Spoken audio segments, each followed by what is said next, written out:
So in 1987, my family moved from the Carrollwood area in Tampa to what is now known as Wesley Chapel. At the time, it was actually called Zephyr Hills. Wesley Chapel didn't exist yet.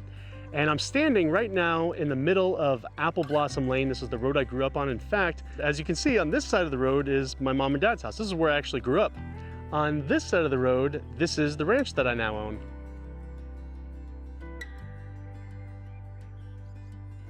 I remember as a kid, even 7, 8, 9, 10, 11 years old, as a little kid thinking and looking across the street at what is now my ranch and saying, oh my gosh, I would love to own that beautiful piece of property. And at that time, I had never been on the property. All I could see is this view. And it's just a big open pasture, but it's so beautiful.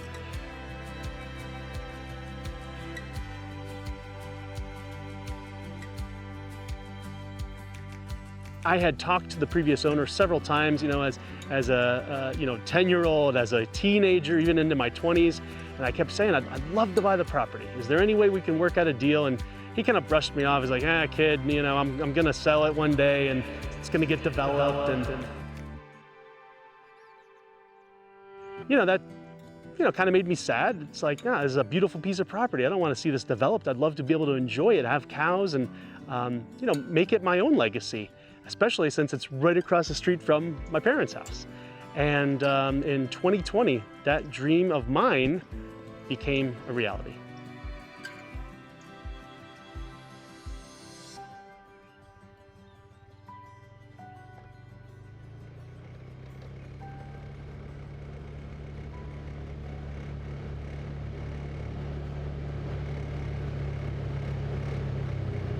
So this is the main entry to the ranch, and in fact, I personally was involved in building the front entryway, and that was also a dream of mine, to have a sign and a front entryway. I've always seen that at big ranches and thought, wow, that would be really cool to have one day. And this pasture I keep some of the smaller calves in. I can keep a close eye on them, and that is going to be calves that I'm raising that eventually will be mama cows for me. All of the cows that I have now, except for Oreo, are 100% full-blood registered Wagyu. Wagyu is a very special breed of Japanese cow. Very rare here in the United States, but growing in popularity for sure. So I got some of the calves over there. There's a little pond here. Saw a little alligator in here a few months ago.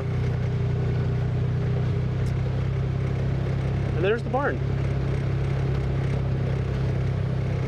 Now, when I first got the property, the barn was in kind of disarray, so we put a new roof on it, put a new overhang, painted it, just really, really jazzed it up. And I'll take you in there. So after I purchased the ranch, one of the first projects I worked on was renovating the barn. We put a new roof on. The floor was actually dirt, so we poured a nice concrete slab inside the barn, renovated the feed room, painted, built the shutters and windows, and the last thing we did, the very last thing that we did to renovate the barn was put that sign there, Circle M Ranch. I thought that would be a great place for a sign. Well, it turns out I later connected with the family who previously owned the property, and they sent me a photo of Marvin Saratowitz. He's the gentleman who owned the property, who built the barn, and he actually had a sign in that same location. And I thought, wow, I knew that was a great spot, and this just confirms it.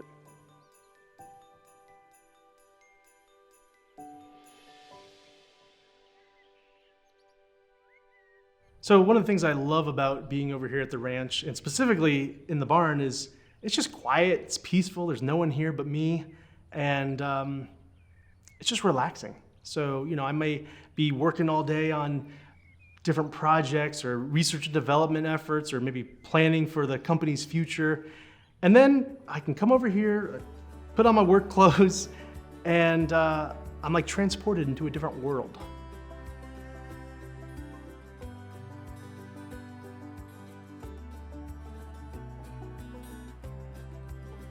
Some people, to relax, maybe they go fishing, maybe they go for a long walk on the beach.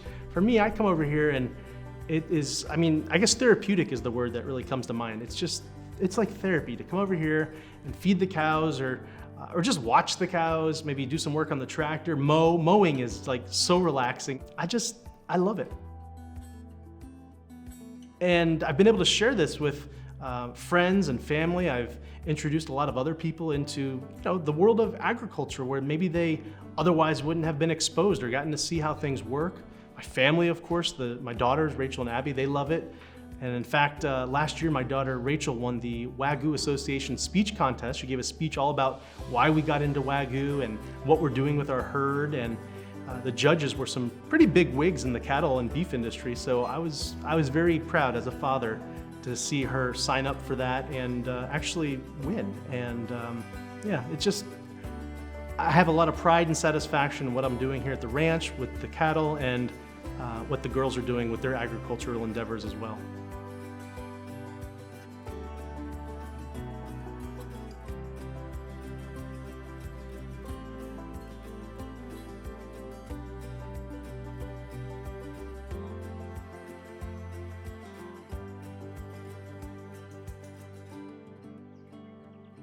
Let's go take a ride around the ranch.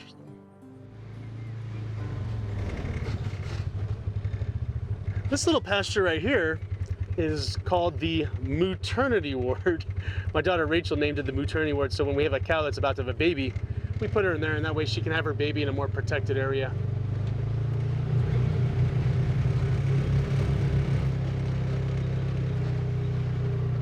This area back here is the cattle pens and the squeeze chute. So this is where if I have a cow that needs some medical attention, or we're doing pregnancy checks or whatever it is, we can easily sort the cows out and run them through the chute. And it's just a controlled way to work on them in a safe way for them and a safe way for me as well.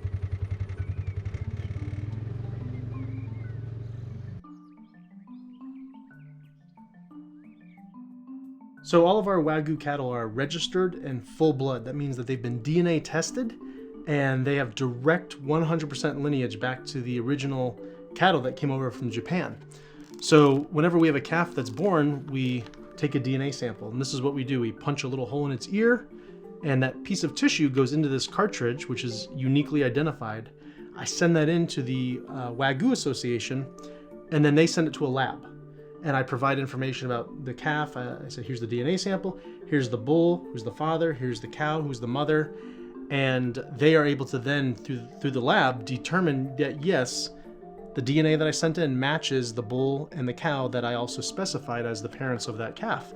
And that's how they can verify and confirm that it's 100% full-blood Wagyu, and then I can register that calf. So in the portal is where I do all of my information in terms of the herd. So I can click here and it shows a list of the animals that we currently have in the herd. I'll pull up my bull, for example. So this is my bull. And as I mentioned, he has got fantastic genetics. You can see that right here. It says that his father, the sire, is World K's Kitty Jr. Very famous name in Wagyu. And it shows who his mother is. It shows that he's a full blood, which is even higher than purebred. And he's 100%. So there is no interbreeding, there's no dilution. He's 100% full blood black Wagyu. It also shows information about where he was born, who currently owns him. So it says that Circle M Ranch, that's our ranch name, Circle M Ranch owns him. It says how old he is exactly, 6 years, 11 months, 11 days. And there's additional information. Here's his registration number, and it shows that he was an embryo transfer, which means that he was genetically created, not just from a bull and a cow getting together and doing their thing, but an embryo transfer. And then down below, you can see all the lineage. This is the past 5 generations. It says 5-generation pedigree of this particular animal. So it says this is the father, this is the mother. Here are the grandparents on the father's side. Here are the grandparents on the mother's side, all the way back. And if you keep going back, you'll see it will end up showing the original animals that came from Japan. So it's just really interesting to be able to see that. And I have that on each one of the animals. And like I said, genetics are really important. So this is a situation where it's not about quantity, but it's really about quality. We're building our herd, but with quality genetics.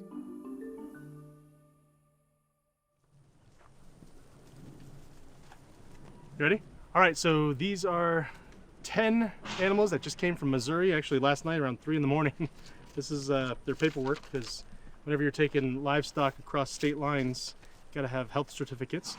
But it's 5 moms, 5 babies. The 5 babies are all girls. And I found these in a Wagyu herd out in Missouri. I thought it was a good opportunity for us to grow our herd, introduce some new genetics. And so when they left Missouri yesterday, it was snowing. And when they arrived here, of course, in Florida it's 80 degrees, so quite an adjustment for them weather-wise. They're a little thin, so we're gonna work to fatten them up, as they say, put some groceries in them and get them fat and happy. And we're gonna breed them to our bull and raise the 5 girls up, and they will be part of our herd ongoing. So excited to add some quality full-blood Wagyu. They're registered with the Wagyu Association with great genetics, and just happy to continue to grow the operation.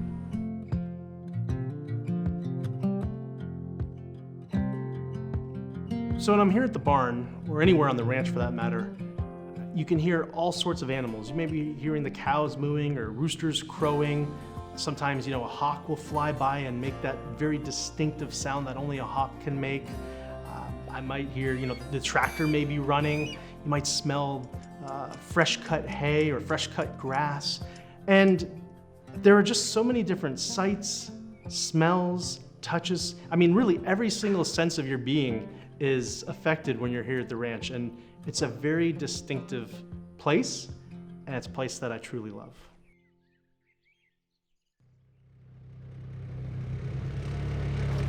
And then there's Mandy's villa over there, which we'll take a look at in a minute.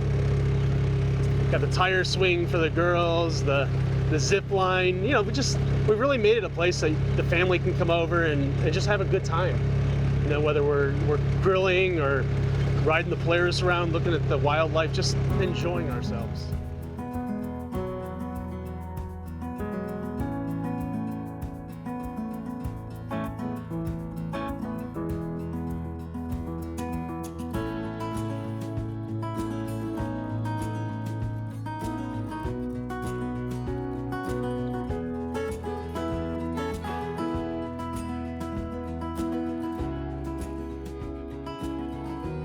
So one of the things I love about the property is that it's just so peaceful, it's so quiet. You're standing here, and if I'm not talking,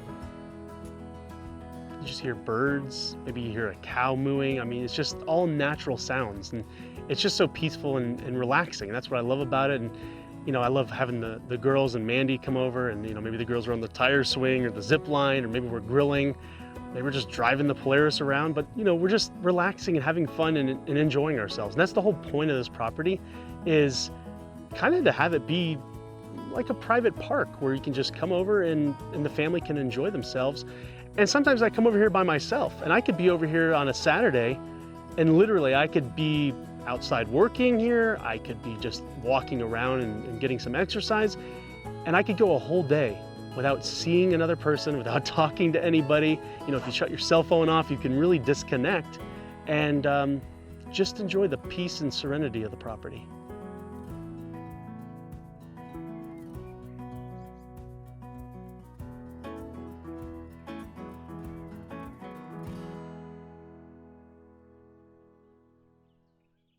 So right behind me are a couple things I'm especially proud of. One is the windmill. This is actually a gift from my wife Mandy to me. She was driving around and she saw an estate sale, and she's always looking for antiques or cool things to add to her collections. And when she got there, it was a property that a developer had bought, was going to demolish everything and build townhouses. She saw there was a windmill. She said, "What are you doing with the windmill?" And they said, "Well, if you can figure out how to move it, you can buy it and it's yours."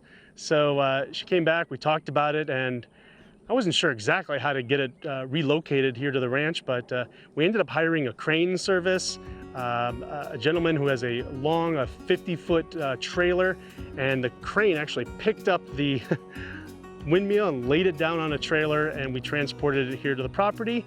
Then we used another crane to lift it up and put it into the ground. So it's really just for decoration. I think it's beautiful, and it's got a great story because we literally rescued it from a property that was going to be developed. So pretty cool story behind that. And then of course the villa. The villa is a great place for us to hang out as a family. We can barbecue, we can just, relax and enjoy. And when I first got the property, hello Oreo. When I first got the property, the villa actually had a dirt floor, and we turned it into just a really unique and enjoyable space, which I'll share with you.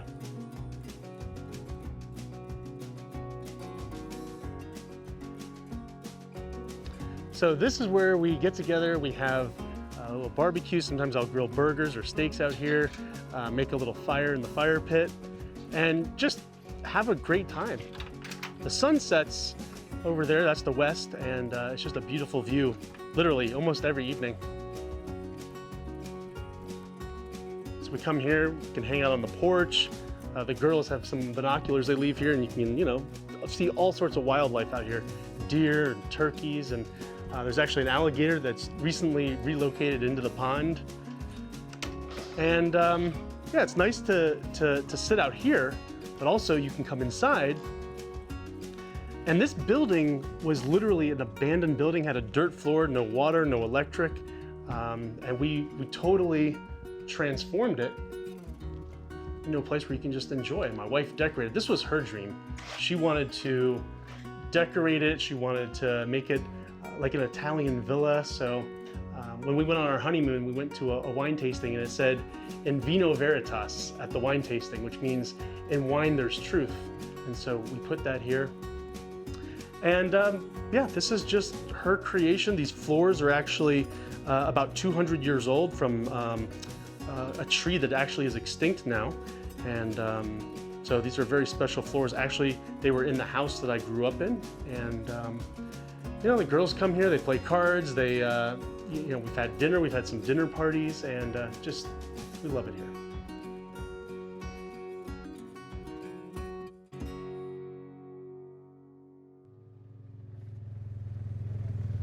I'll just stop right here. So this is the wooded area. This is the creek that goes through the property. And in fact, we had a gentleman who specializes in Native Americans. He came out, found some coffee plants, and he said there were definitely Indians that used to live here. He said typically in Florida, if there was a river or a creek, that's where the Native Americans would go. They would wash their clothing, they'd use it for a drinking source, bathing.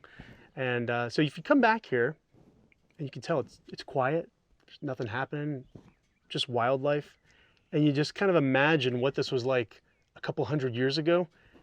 It was pretty much just like this, except there were Indians back here who were living off the land and utilizing the creek for their living purposes, their necessities. And so I get to come back here and just enjoy it. And sometimes I see alligators just kind of going through here. There's otter that are back here in the creek, and it's just a beautiful place, a beautiful little nook. This is one of my favorite spots of the ranch. So this bridge is another project that took a while and took some engineering work, actually. And this creek flows through the property, and there was really no good way to get over to this side of the property without this bridge. And I wanted the bridge to be substantial, so we brought in 4 steel I-beams. I mean, this bridge is going to outlast me for sure, probably outlast my kids too. It will be here for a long, long time, but it's a great opportunity to come over to this side of the property, which was separated by the creek, and before the bridge, never really had a chance to explore over here. Now this creek has a lot of significance for the city of Tampa. Even though we're about 40 minutes away from Tampa, this creek actually feeds into the Cypress Creek. The Cypress Creek then flows into the Hillsborough River. So this water that's flowing through the creek that's on my property ends up in the city of Tampa as a main drinking source.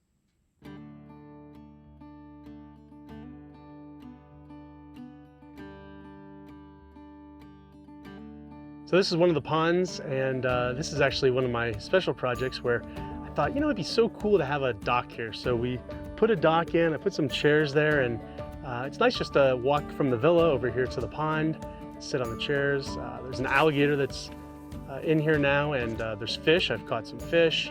And the cows absolutely love going in the pond. It just kind of cools them off in the summer. And it's funny when you walk out here and you see a cow up to its neck, just just chilling in the middle of the pond.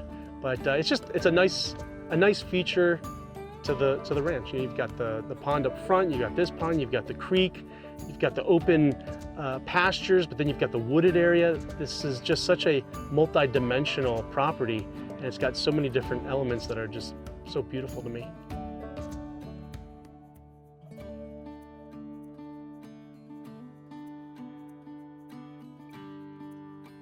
So typically I'm over here at the ranch either early in the morning before work or in the evening after work. And the two different time frames are very different. So in the morning, the cows are still, sitting down, they're relaxing. You can see the dew is still on the ground.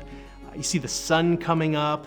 A lot of mornings it's really foggy. In one of the pastures, there's like almost always fog, and it's just like this cloud, and it's just so picturesque. And so, you hear the rooster crowing in the morning. So that's kind of the morning experience. And then in the evening, certain birds come out that are there in the evening that aren't there in the morning. Then you have certain nocturnal animals that you start to see that you don't see in the morning. So, it's a totally different experience, different sights, different smells, different animals. And I can't say I like one better than the other, but that's why I try to come over here a couple times a day so I can get both experiences, which I really love.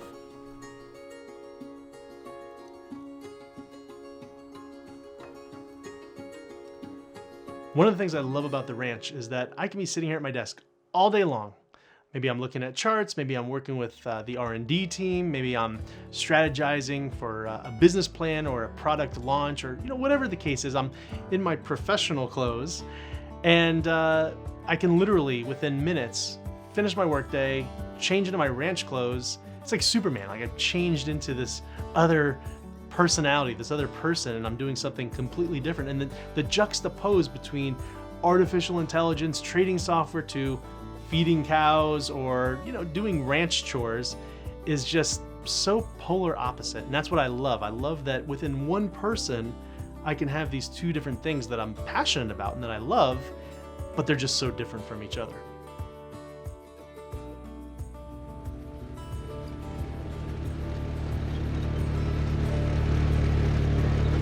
Yeah, we added an overhang on the right side of the barn, a big overhang, and a smaller overhang on the left side of the barn. That was a fun project. Everything around the property, I've literally touched with my own two hands. And whether it was concrete work or putting a new metal roof on, cutting down dead trees, you name it, done a little bit of everything here. Of course, can't do it myself. I might need to call a buddy or call someone who specializes in concrete work or roofing or what have you, but I always get involved. I have touched literally every single square foot of this property. From the barn that we're sitting in, we totally rehabbed the barn, to the feed room, to Mandy's villa, putting up the windmill, fence work. There are just so many things that I've touched. There's not a single area that I can't say, yep, my thumbprint is on that. And so when I'm here and I'm working and I'm continuing to beautify the property, take care of the property, maintain the property's beauty, I love it. It gives me a lot of pride and satisfaction, but also sometimes I can come over here and not do any work at all and just look around. Maybe go walk over to the dock that I had installed or the bridge that I built with my own hands and another guy, and just look around and go, wow, we've made a lot of progress here. We've done a lot. We've accomplished a lot. We've beautified this wonderful, magnificent piece of land. And that feels really special. And my hope, my desire is that Rachel and Abby, my daughters, have that same sense of pride. I'd love to see this property stay in the family, have them continue to maintain it, long after I'm gone, and just kind of keep that legacy alive. I think they will. I hope they will. And I'm doing everything I can to encourage them to be passionate about the property and passionate about agriculture in general. And I think it's working.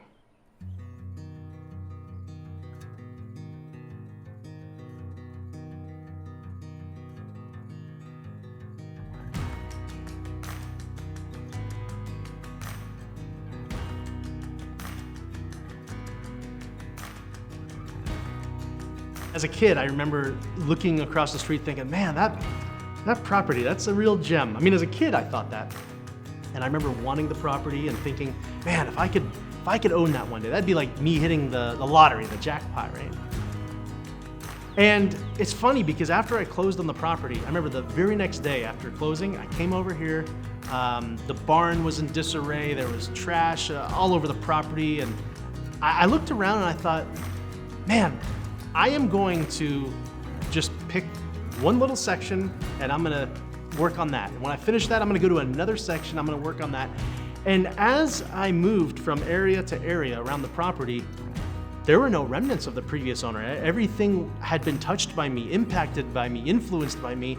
And that's when I was like, yeah, this is mine. This is my ranch. This is my dream to own this property, and it's become a reality.